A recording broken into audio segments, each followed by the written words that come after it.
यही वो ऐतिहासिक बोधि वृक्ष है जिसके नीचे सिद्धार्थ से गौतम बुद्ध का सफर तय हुआ। इसी वृक्ष के नीचे गौतम बुद्ध ने बुद्धत्व की प्राप्ति की। गौतम बुद्ध ने यहीं पर वो ज्ञान प्राप्त किया जिसकी उन्हें तलाश थी।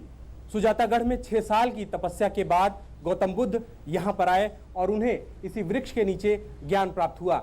इसके नीचे जो आप सोने का आकार देख रहे हैं, वहाँ पर एक पद्मासन की आकृति बनी हुई है। ये वही स्थान है जहाँ पर गौतम बुद्ध बैठकर ज्ञान प्राप्त किए और उन्हें बुद्धत्व की प्राप्ति हुई। इसके साथ ही हम आपको ये बताना चाहेंगे कि इस जो महाबोधि मंदिर का परिसर है, यहाँ पर बुद्धत्व की प्राप्ति के बाद महात्मा बुद्ध ने 7 हफ्ते का वक्त बिताया।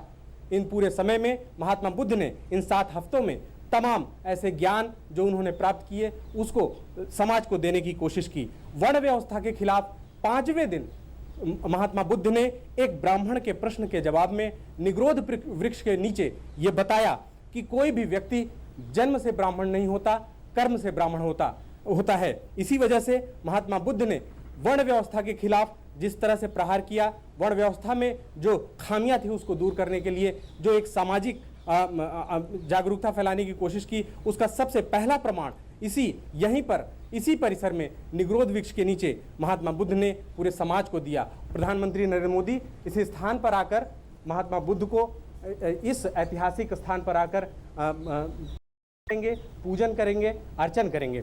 ये वही स्थान है, यहाँ पर अगर हम देखें तो लोग आकर बैठते हैं और उस ज्ञान की प्राप्ति के स्थल को, उस माहौल को समझने की कोशिश करते हैं जिसको महात्मा बुद्ध ने जहाँ पर आकर ज्ञान की प्राप्ति की। ये एक बहुत ही सुअवसर होता है किसी भी भक्त के लिए, किसी भी ज्ञान की प्राप्ति के जो लक्ष्य जिनके अंदर होता है, जो ज्ञान के लक्ष्य को हासिल करना चाहते हैं, उनके लिए एक बहुत ही ऐतिहासिक अवसर होता है।